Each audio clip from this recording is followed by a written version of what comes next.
Welcome to Wrong Time Watch.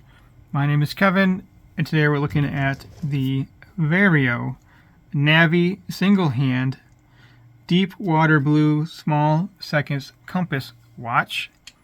So as you can see, it has a single hand, as the name would suggest, and each of these hash marks here represent 15 minutes. So right now it would be 12 o'clock.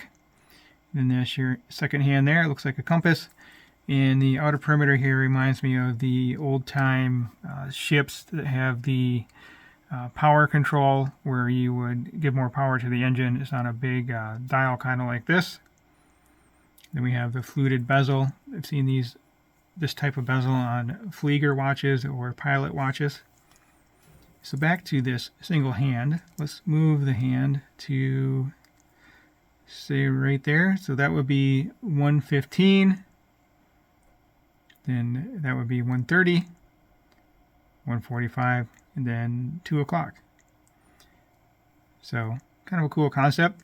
Not something you see every day. And then the dial has a wave pattern to it, and the subdial has a different pattern. So kind of a neat watch. Again, not something that you see every day, and it's a nice size watch too. The crown looks pretty interesting. It's not a sign crown, but it does have this detail to it. Kind of reminds me of like a sailor's hat, I guess. I don't know if that's what they're going for or not, but looks pretty neat. Here's the case back. So yes, it's made in Japan. 10 ATM, which is 100 meter water resistant. Has a Miyota automatic movement, sapphire crystal, and then designed in Singapore. And then you can see that kind of a compass theme on the case back here. It does have these quick release pins for the strap, and the strap is made in Germany, German leather. Well, okay, it's German leather. Not sure if that means made in Germany, but I believe it is a German strap. Vintage style German leather strap, 20 millimeter. It does taper down to 16. They have 7 different strap colors that are offered with this watch. And I showed this watch to my wife, and neither her nor I can determine if this is the gray or the navy blue. When you select the different straps, it doesn't show you the colors on the screen, but man, I don't know. This could be gray or blue, so I'll let you decide and let me know in the comment section. So this watch is $428.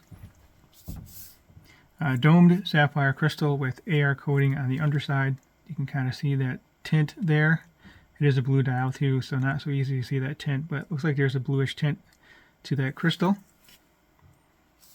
Again, fluted bezel, 3/16L stainless steel case, which is coated for scratch resistance. I don't know what the coating is or how much it improves the scratch resistance, but it's nice to have that. You see we have drilled lugs here. Nice curved case, and it is a smaller watch, so it wears well on my 6.5-inch wrist. There's no loom to the watch.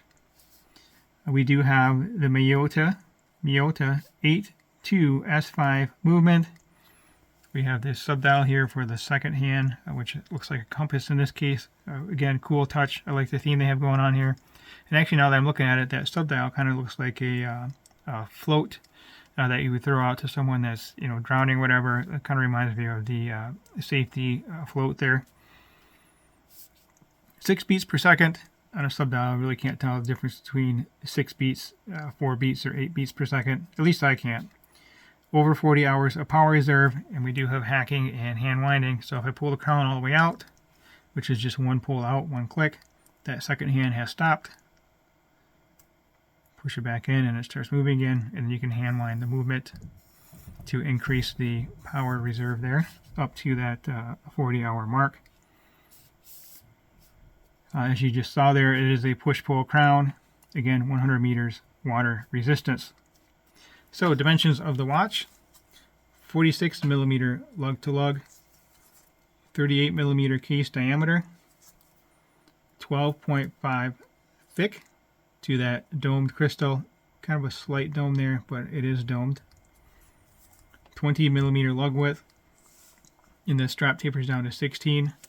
It's a nice looking strap, very comfortable as well. 5.8 millimeter crown. So the crown's a little bit on the smaller side, but it fits this case really well, so I think it's a good size crown. And I do like this fluted bezel, a nice touch there as well. And it weighs in at 71 grams. So let me compare it to my SKX here, just for size reference. It's about 43 millimeter diameter case. Lug to lug is actually very close to the same on both of these at 46.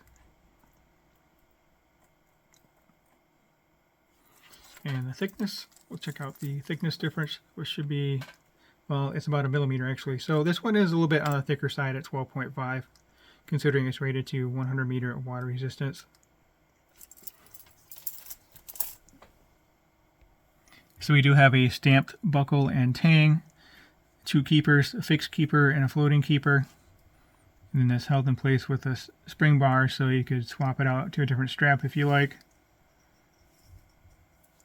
But I do like the look and feel and color of this strap. Normally I'm not really a leather strap type person, but this looks nice and it suits the watch.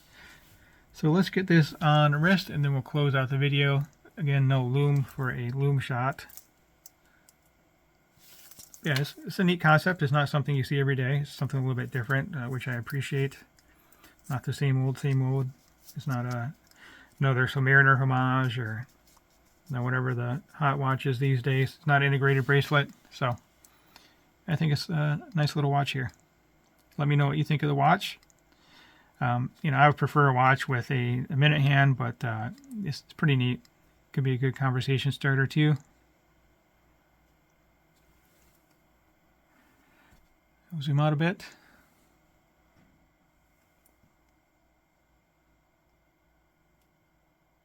And then I do like the lugs are twisted a little bit as well too.